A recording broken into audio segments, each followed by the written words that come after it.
guys, it's Brian with Brian Imagery. I haven't made a video in a while, just been busy with life and stuff. Got engaged and been busy with work and all other personal stuff, you know. So for now, I'm just gonna finish editing this video I've been working on, which is a diorama I did a while back. I finally finished the diorama. It took me about 3 months, and also took me a longer time to finish the final video. I'm just doing this little intro just to show you the introduction of this video for this diorama, which is going to be a World War II diorama, which I've been getting heavily into. This World War II diorama is pretty much set around after D-Day, with a bunch of paratroopers have already taken over or set up an outpost, and there's a tank that just arrived, a Sherman Tank, getting resupplied, while a couple Airborne and Ranger infantry is doing a prisoner escort with some German soldiers who have surrendered. So there you have it. So enjoy. Alright, so to start off, I'll be working on the Sherman Tank. This is an M4A3 Sherman Tank that I got from Hobby Lobby. I do have other tanks from Tamiya, but this is like, I got this on the 40% off, and I bought like a few future Sherman tanks to be building for future dioramas together. After I'll be putting that together, I got some of these US Ranger soldiers. I did get this set from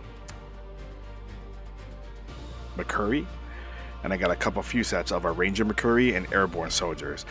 These 3 Airborne soldiers were from a kit that I got from Etsy, and then as you can see there, I also got some German prisoners that I also got from McCurry. Then I also got this tank crew set that I got from Amazon.com. After I put the tank together, I'll be placing right here where I'll be putting all the models and figures on the diorama.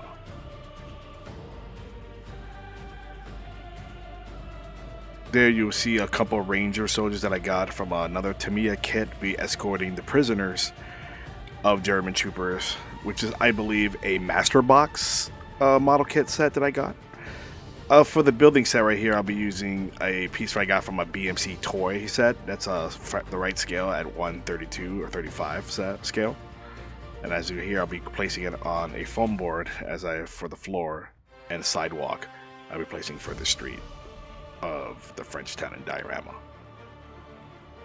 Here I'll be placing the floorboards out of wooden small popsicle sticks.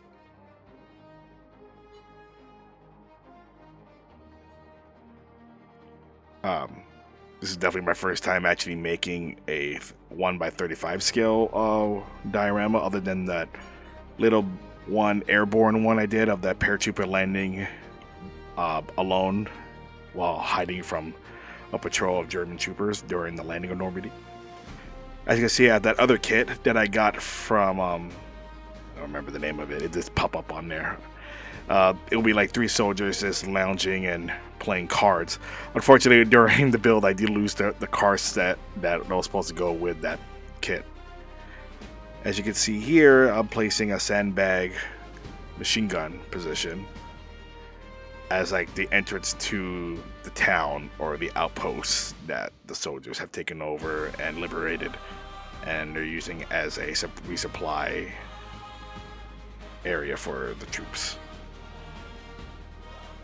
Here I'm just putting some extra details and sandbags and stuff around the Sherman Tank.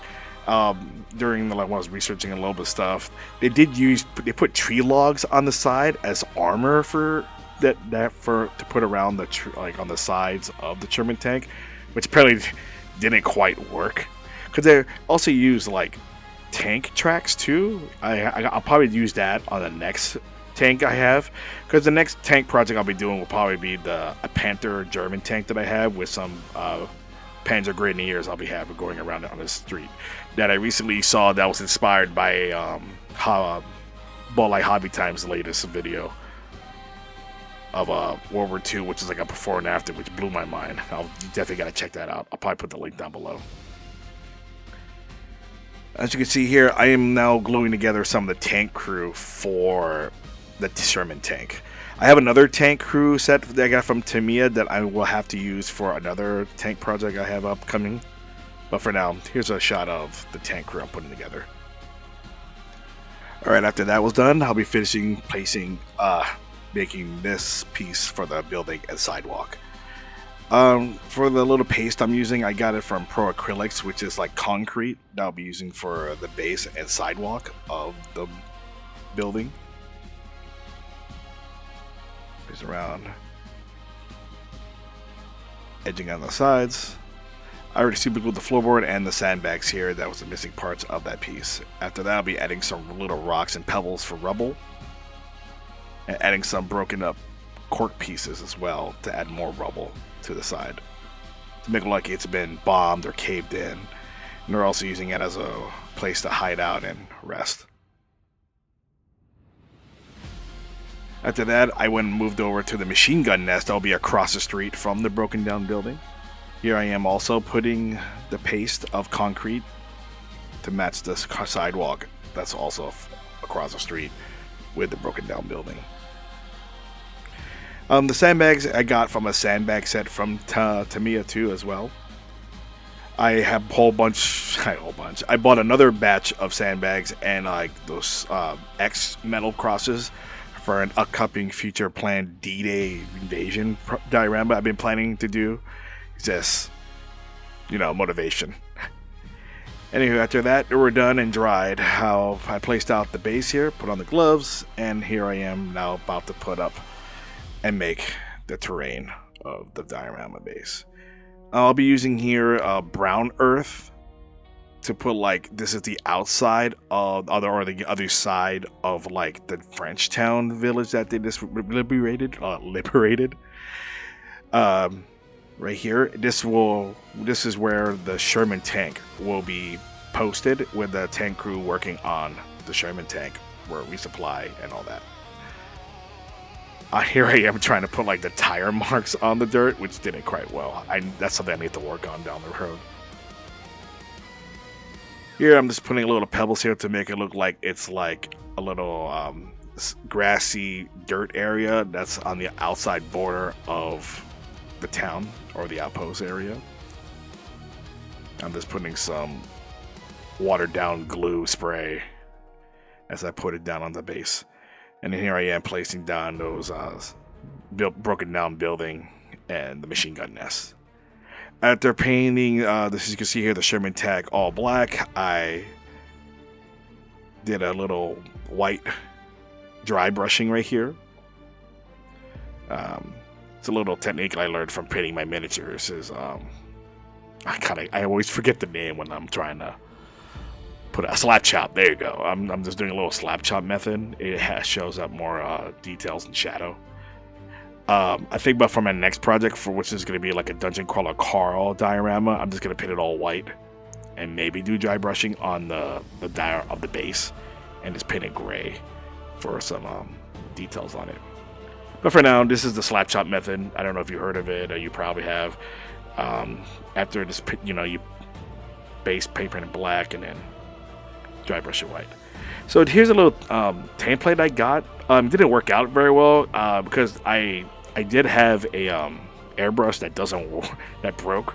I did get a new airbrush that could fit along with the paints and stuff, but I need to get a new one. For now, everything's gonna be all dry brushing and slap chopping as of right now. After that, you did see a kit that I got when I was visiting in Daytona of some World War II paints. They're all quick paints, just like speed paints. Here I'm using the green for the tank. After I did finish painting it, the Sherman Tank did look kind of way too green. I asked my girlfriend or my fiance to look at it, and she said it was too green. So I added another darker green that could later on match what a Sherman Tank did look like, I'm assuming. But it's also issues too, because I'm also colorblind, so I can't tell certain types of colors and shades. So I get probably that, because here in my eyes it looked green, really green. And after I painted it, I went with a darker tone, and it does look quite better afterwards. Yeah, look at that. Looks like a Teenage Mutant Ninja Turtle right there. Anywho, so here I am adding some wash right here to make it a little bit more weathered and dark. I did added some extra details with like those logs, like I said, like they used for armor, and then a little sandbag on the back. And then what's cool is that this Sherman Tank did come with like those 2 wooden boxes in the back. But I think because I did have a Sherman Tank that I got from Tamiya, I'm probably going to use that for like a Battle of the Bulge scene that I have planned whenever I get to it. You know, it's a process. Anyways, here I am just finishing the rest of this painting of the Sherman Tank. I also added those barrels.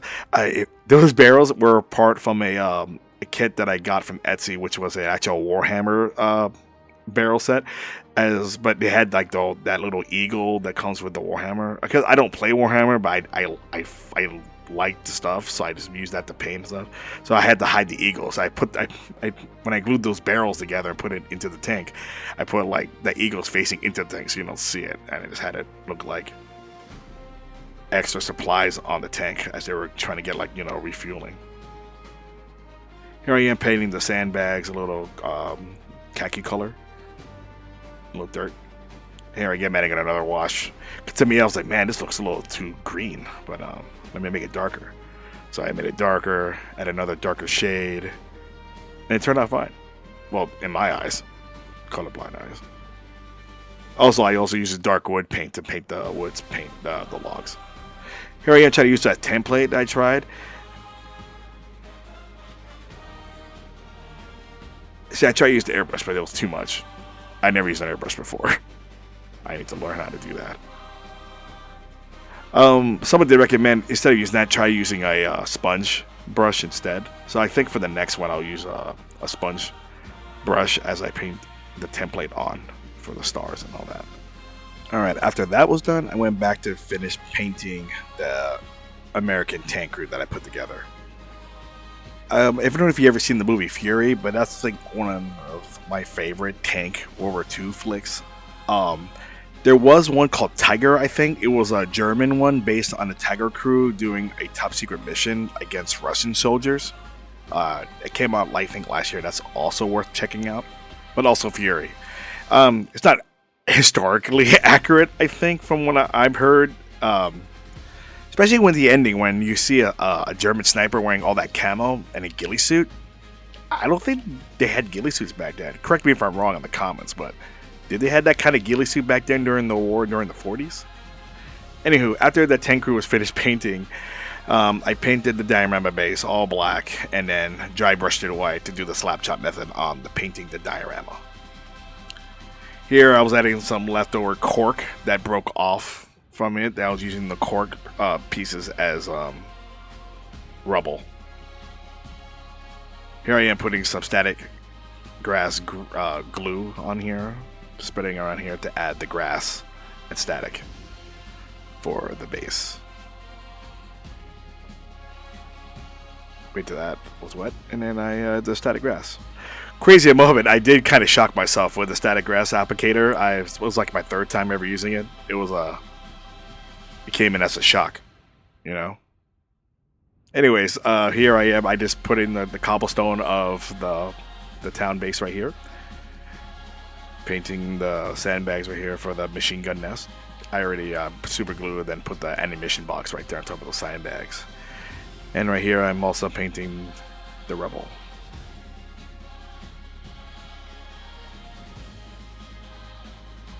I also bought another blue foam kit that I got for a building that I got for Christmas. I'll be working on that soon for another diorama. I might use it as just a one room section to make a little sniper or a marksman shooting out of a window diorama coming up. But yeah, here I am just painting the door and the walls. I don't know why to me every time I think of brick, I think of red for some reason. We're like, you know, Three Little Pigs. But anyways, that's just me thinking outside the box. Here I am just painting the rest of the rubble and the building to match.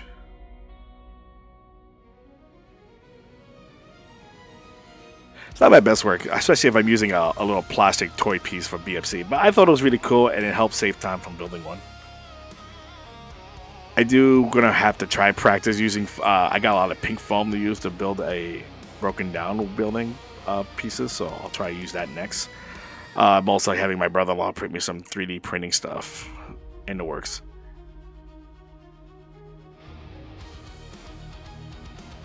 And after that was done, I added some rubble and I painted the floorboards dark brown for the wood.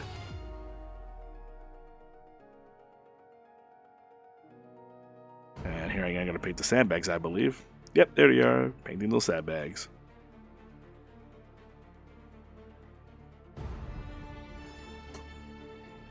Oops, there's a Coke Zero product placement right there.